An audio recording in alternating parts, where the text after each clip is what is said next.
What is good, you guys? Welcome back to the Herro. Welcome back to a brand new video. In today's video, we're going to be recapping the Heat Pacers game and also previewing the Heat Magic game. Very interesting recap that we have to do here because it was a very not a fun game to watch, I would say, but it was a very close game, so we got to talk about it for sure. But before you do that, make sure, as always, you guys leave a like, subscribe, and comment down below. We are trying to get to 1,500 subs as soon as possible, and we cannot do that without you. So do what you guys do best, man. Let's get right into it. So obviously the Miami Heat played against the Indiana Pacers yesterday, and it ended up in a loss in overtime. The first overtime game of the season ends up in a loss. Yeah, it was a pretty brutal game to watch as far as offensively. This was a very grinded out defensive game, so if that's what you like, then I guess this is the game for you to watch. But it was pretty ugly at times with the Heat, because a lot of the times our offense was struggling. Obviously Kyle Lowry did not play this game. Now this was as a result of his ankle injury, I'm pretty sure, after game 1 against the Bucks. He was questionable. So was Dwayne Dedmon. Dwayne Dedmon ended up playing. Kyle Lowry ended up sitting out. Kyle Lowry is still questionable for tomorrow's game against the Magic, so we'll see what happens with that. Hopefully he plays, because we are obviously a lot better with him on the court than off the court.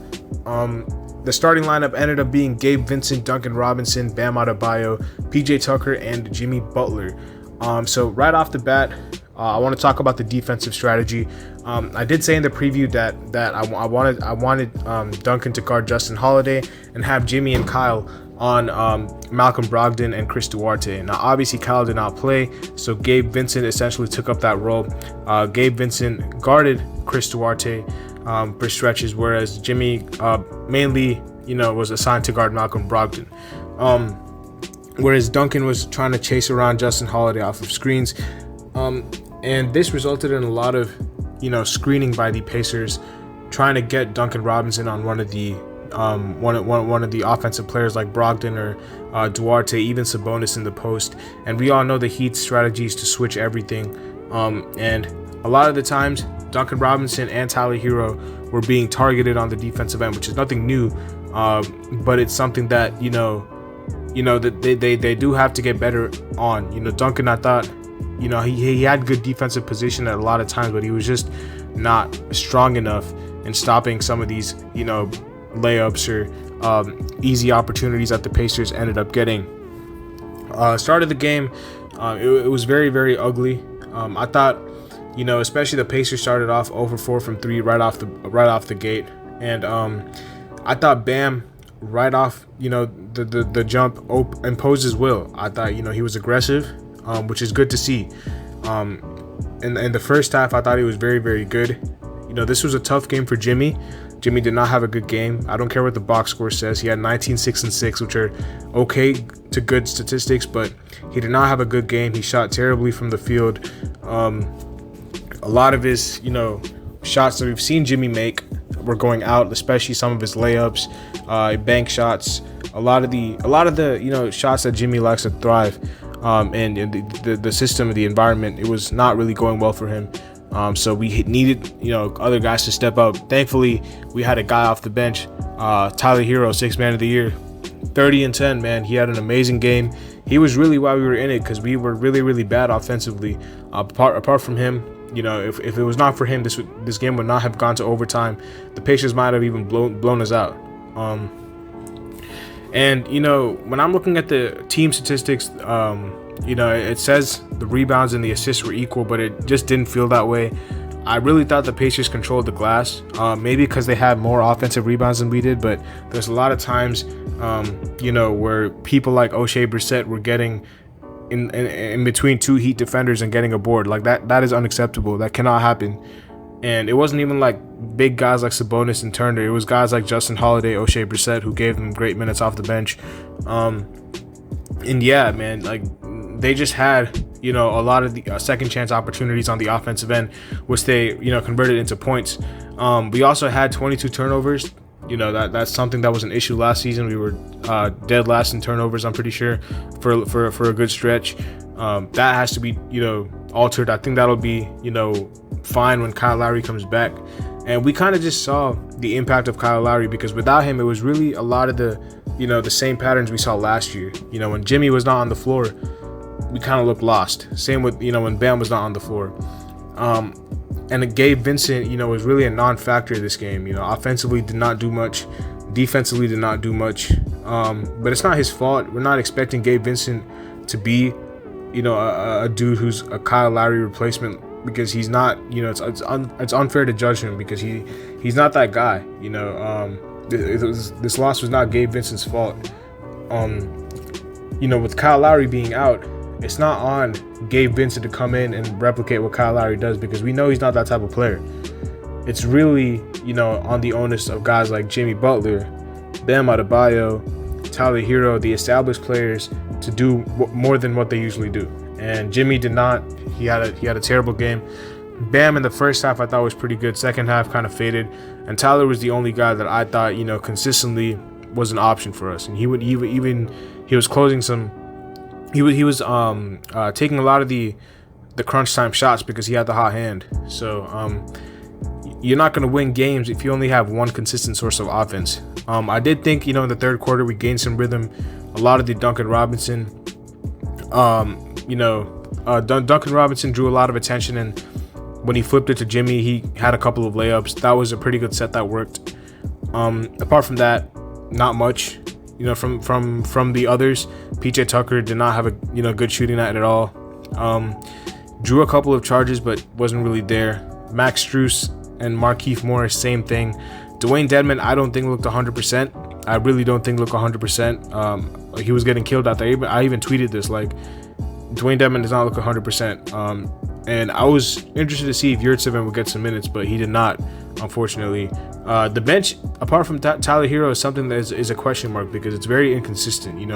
Markieff Morris has not really gotten off to, the flying heat start that we would have all liked him to have. He's been playing okay, but it's nothing special. I do think, hopefully he can get his rhythm back. Max Strus, he's too inexperienced for us to be relying on him to be that second guy off the bench. Gabe Vincent was starting this game. Dwayne Dedmon was not 100%. I would have liked to see Caleb Martin, been thrown into some minutes, but unfortunately that did not happen. So yeah, it was a tough loss for sure. I thought we did pretty well on the defensive end, but on the offensive end, I just thought we struggled. And yeah, I guess that's the essence of the game against the Pacers. Now I'm going to quickly talk about the Magic game, because we do play the Magic tomorrow. The Magic are currently playing, as I'm recording this video, against the New York Knicks. They're currently in the third quarter, up by 1. This is going to be back-to-back for the Magic, which should be an advantage for us. But then again, the Pacers beat us on a back-to-back for them after playing an overtime game. So the Magic are definitely an inferior team to us. It'll be interesting to see if Kyle Lowry plays, but the Magic have always been a team that, whenever we've played them, we've faced some problems. They've always, been up for it. We usually struggle with the Magic in the early parts of the season, and even when we play them later, it's not like a cakewalk. They make a fight out of it.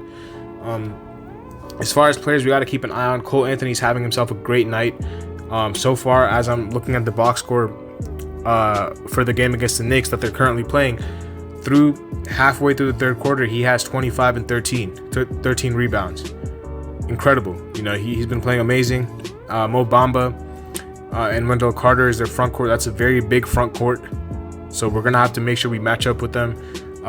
Franz Wagner and Jalen Suggs are the other starters. Suggs, I think from what I've seen of him, I just think he's been missing shots, but I don't think he's been playing badly. I just think that Jalen Suggs is a guy that you need to give him a little bit of time to get his rhythm underneath him. I just think he's getting the good looks. He's playing with the good tempo, but he's due for a game, and he's having a pretty decent game. 10 points and 2 assists so far. Franz Wagner had a nice game. I think the last game they played. Off the bench, they have Heat killer Terrence Ross, and we all know about Terrence Ross. If you're a Heat fan, you know about Terrence Ross. He always goes off against us.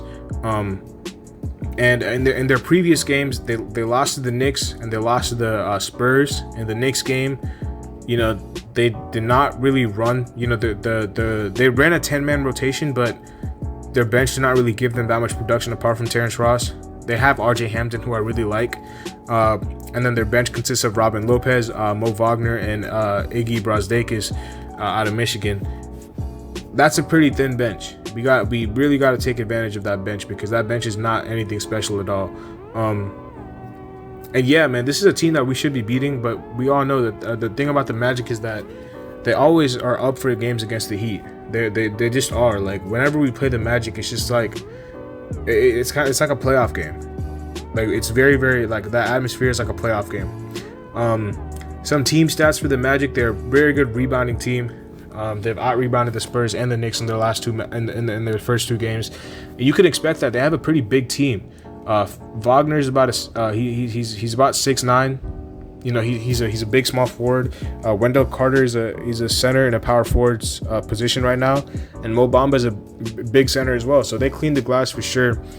They're not the best playmaking team, because Jalen Suggs and Cole Anthony are guys who like to shoot the ball. They do commit turnovers, and yeah, like they will be a presence on the glass. That's the biggest thing. There will be a presence on the glass. You know, we have to make sure we box out Bam and PJ. Kyle, it'd be amazing if he plays, but even if he doesn't, I still classify this as a game that we should be able to win, even without Lowry.